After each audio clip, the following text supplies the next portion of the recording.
भारत माता की। भारत माता की। भारत माता की।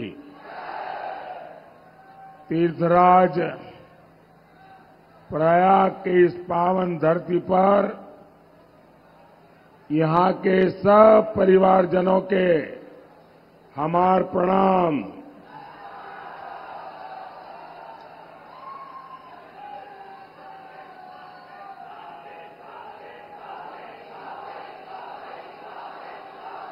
आज मंगलवार है और पास में बड़े हनुमान जी का पावन धाम है। मैं परेड ग्राउंड के इस मंच से प्रयाग के आराध्य और त्रिवेणी को प्रणाम करता हूं। साथियों, प्रयाग तपोभूमि है। ये कुंभ की भव्यता की धरती है। यहां कटरा के कचौड़ी भी है और समोसे का स्वाद भी है। यहां इलाहाबाद यूनिवर्सिटी भी है और गुरु भारद्वाज के आश्रम भी है। यहां लेटे हनुमान जी भी है और माता आलोपी भी है। और इसलिए तीर्थराज प्रयाग का आशीर्वाद मतलब पूरे ब्रह्मांड का आशीर्वाद।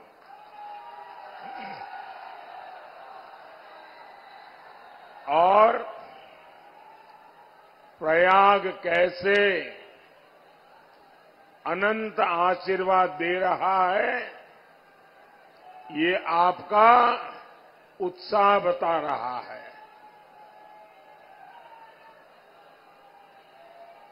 साथियों, 24 का ये चुनाव तय करेगा भारत के भविष्य की त्रिवेणी किधर बहेगी।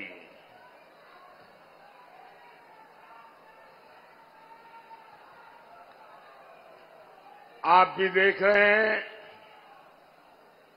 आज भारत की पहचान कैसे होती है। भारत की पहचान अब एक्सप्रेस वेज से होती है। भारत की पहचान इंफ्रास्ट्रक्चर से होती है।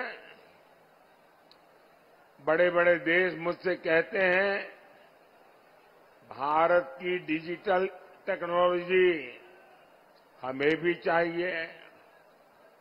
भारत अब दुनिया में अपनी आवाज बुलंद कर रहा है।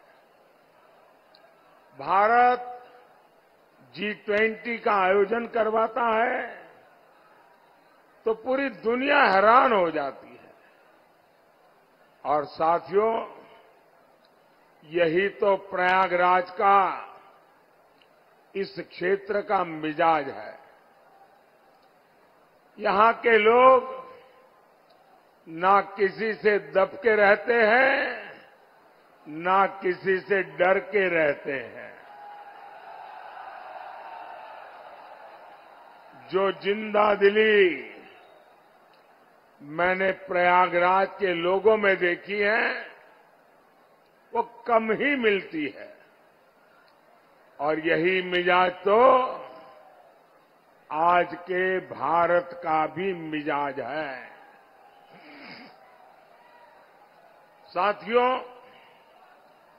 आज जब भारत आगे बढ़ रहा है तो हर देश प्रेमी इससे खुश है। लेकिन आप देखिए,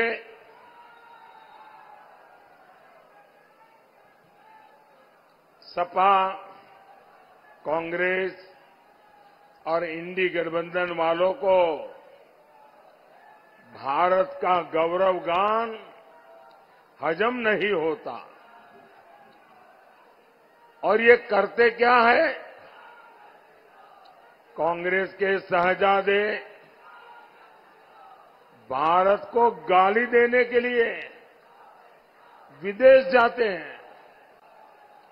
ये इंडी गठबंधन वाले चुनाव भी किस एजेंडा पर लड़ रहे हैं? इनका एजेंडा है कश्मीर में आर्टिकल 370 फिर से लाएंगे। इनका एजेंडा है सीएए को रद्द करेंगे। इनका एजेंडा है भ्रष्टाचार पर जो कड़े कानून बने हैं उन्हें रद्द करेंगे। क्या ये सब करने के लिए आप कभी भी ये इंडी अलायंस वालों को, सपा कांग्रेस वालों को एक भी वोट देंगे क्या? देंगे क्या? क्या देश को दिशा देने वाली प्रयागराज की धरती को इन लोगों की हरकत मंजूर होगी क्या? साथियों, इंडी गठबंधन वालों का, सपा कांग्रेस वालों का सुशासन से और हमारी आस्था से 36 का रिश्ता है। भारत का कोना कोना इस बात की गवाही देता है कि इंडी गठबंधन वालों से विकास नहीं हो सकता। आप यहां प्रयागराज में होने वाले कुंभ का ही उदाहरण देखिए। सपा कांग्रेस के समय क्या होता था? भीड़ में भगदड़ मच जाती थी। लोगों को अपनी जान गंवानी पड़ती थी। हर तरफ अव्यवस्था होती थी। जानते हैं क्यों? क्योंकि उन्हें कुंभ से ज्यादा अपने वोट बैंक की चिंता रही है। अगर कुंभ के लिए ज्यादा कुछ करते दिख गए तो कहीं उनका वोट बैंक बुरा न मान जाए। इन लोगों को वोट बैंक का इतना डर सताता था। सपा कांग्रेस में तुष्टीकरण का कंपटीशन होता था। आप मुझे बताइए, राम मंदिर का बहिष्कार करने वाले लोग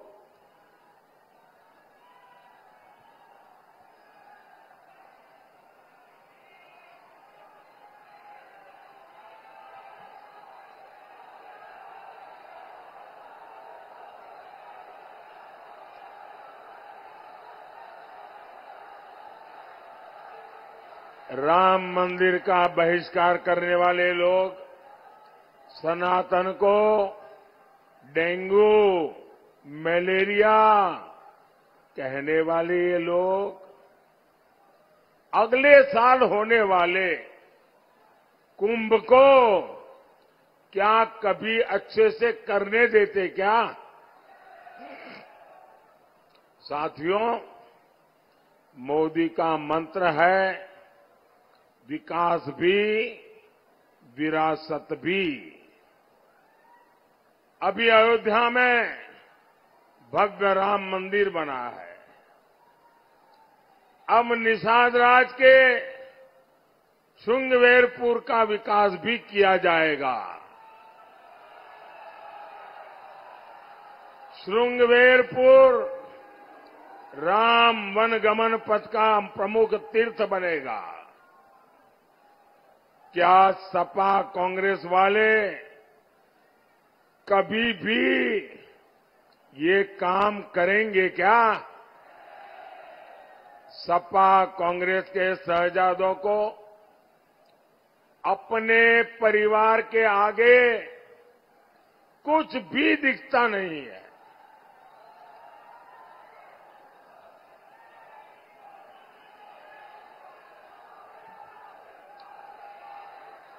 कांग्रेस तो आजादी का सारा श्रेय भी एक परिवार को देना चाहती है। आपको मालूम होगा, गुजरात में सरदार वल्लभ भाई पटेल का स्टैच्यू बना है, स्टैच्यू ऑफ यूनिटी। ये दुनिया में सबसे ऊंचा स्टैच्यू है, सरदार वल्लभ भाई पटेल का है। सरदार वल्लभ भाई पटेल कांग्रेस के थे, स्टैच्यू मोदी ने बनवाया, लेकिन एक कांग्रेस का परिवार उस तरफ जाने का उनको डर लगता है कि इतने बड़े स्टैच्यू का अगर परछाया भी उन पर आ जाएगा तो शायद उनके लिए आफत आ जाएगी। साथियों, सपा और कांग्रेस का चरित्र ही विकास विरोधी है। सपा कांग्रेस के समय प्रयागराज से बहुत भेदभाव हुआ। आपको याद है ना, कैसे बिजली के लिए यहां के लोगों को तरसा कर रखा जाता था। हर दुकान के बाहर जनरेटर का शोर और धुआं रहता था। आज हमारे योगी जी, हमारे केशव प्रसाद मौर्य जी, हमारी भाजपा सरकार में तो हर जिले को बराबर और भरपूर बिजली मिल रही है। 2017 से पहले हमारे किसान भाई बहन रात रात भर जगकर खेत में सिंचाई करते थे। आज किसानों को भी आसानी से बिजली मिल रही है। साथियों, आज हमारा प्रयाग विकास की नई ऊंचाइयों को छू रहा है। Prayagraj, Raebareli, Lucknow 4 lane highway, Ganga expressway, Haldia से प्रयागराज तक वाटरवे, अमृत स्टेशन और वंदे भारत ट्रेनें, हर क्रॉसिंग पर ओवरब्रिज और अंडरपास, गंगा जी पर iconic cable bridge, Bamrauli airport का कायाकल्प, पहले जो कल्पना नहीं होती थी आज वो साकार हो रहा है। साथियों, यूपी के ऐसे बहुत फर्स्ट टाइम वोटर हैं जिन्हें पता ही नहीं होगा परिवारवादी पार्टी के दिनों में क्या होता था, कैसे हमारी बहन बेटियों का घर से बाहर निकलना मुश्किल होता था। उद्योग धंधे सब चौपट पड़े थे। किसी भी व्यापारी को वसूली और फिरौती का फरमान आ जाता था। हमारा तीर्थराज प्रयाग, यहां खुलेआम सड़कों पर बम चलते थे, गोलियां चलती थी, गुंडे माफिया बेखौफ अपनी शेखी बगाड़ते थे। सीधे सच्चे लोग दहशत में जीते थे। यहां के दुकानदार, यहां के कारोबारी भूल सकते हैं क्या कि उनकी हालत रहती थी उस समय। लेकिन जब से भाजपा सरकार आई है, माफिया के खिलाफ यहां सफाई अभियान चल रहा है।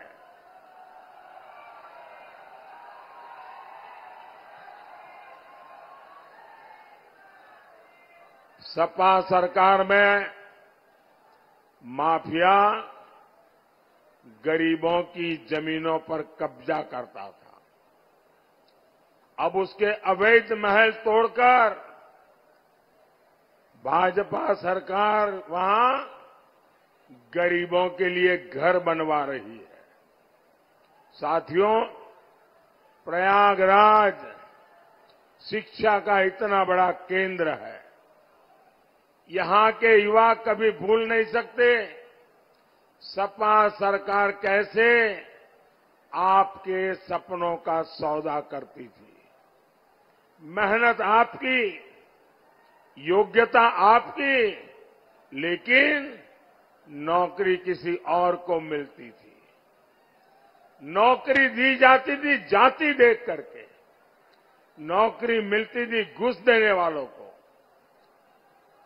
यूपी पीएससी को इन लोगों ने परिवार सर्विस कमीशन बना दिया था।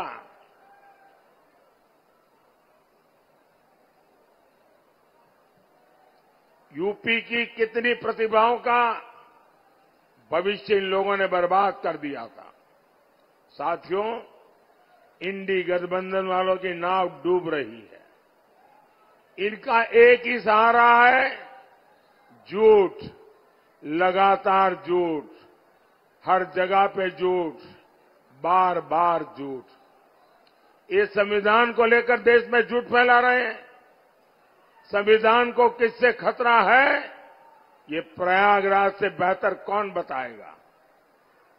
आप जरा बताइए, आपातकाल लगाकर संविधान को बदलने की साजिश किसने की थी।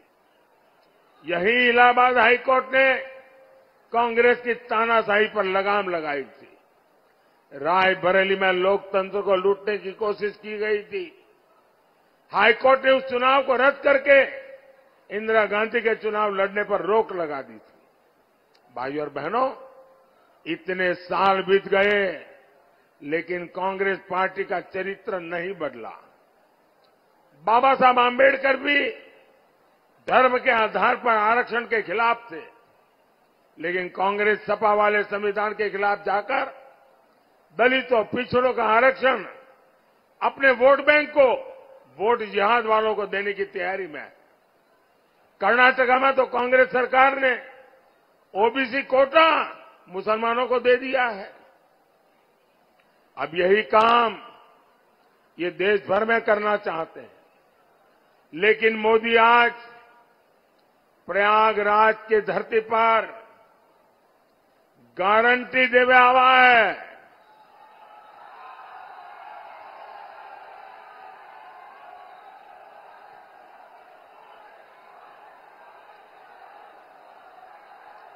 मैं दलितों, पिछड़ों का आरक्षण इन लोगों को छीनने नहीं दूंगा, और ये मोदी की गारंटी है। साथियों, मोदी आगे भी आपकी सेवा करता रहे, इसके लिए एक सशक्त सरकार चाहिए। प्रयागराज से भाई नीरज त्रिपाठी जी और फूलपुर से भाई प्रवीण पटेल जी, आप इन्हें जो वोट देंगे वो मोदी को मजबूत करेगा। आप बताओ, 4 जून के इनका जिताए के भेजो ना। हमें जोर से बोलो, दोनों सीट पर कमल खिली ना। अच्छा, मेरा एक काम करेंगे, जरा हाथ ऊपर करके बताइए, करेंगे? घर घर जाइए और जाकर के सबको बताइए कि मोदी जी आए थे और मोदी जी ने परिवार के सबको श्री राम कहा है। बोलिए भारत माता की, भारत माता की। बहुत बहुत धन्यवाद।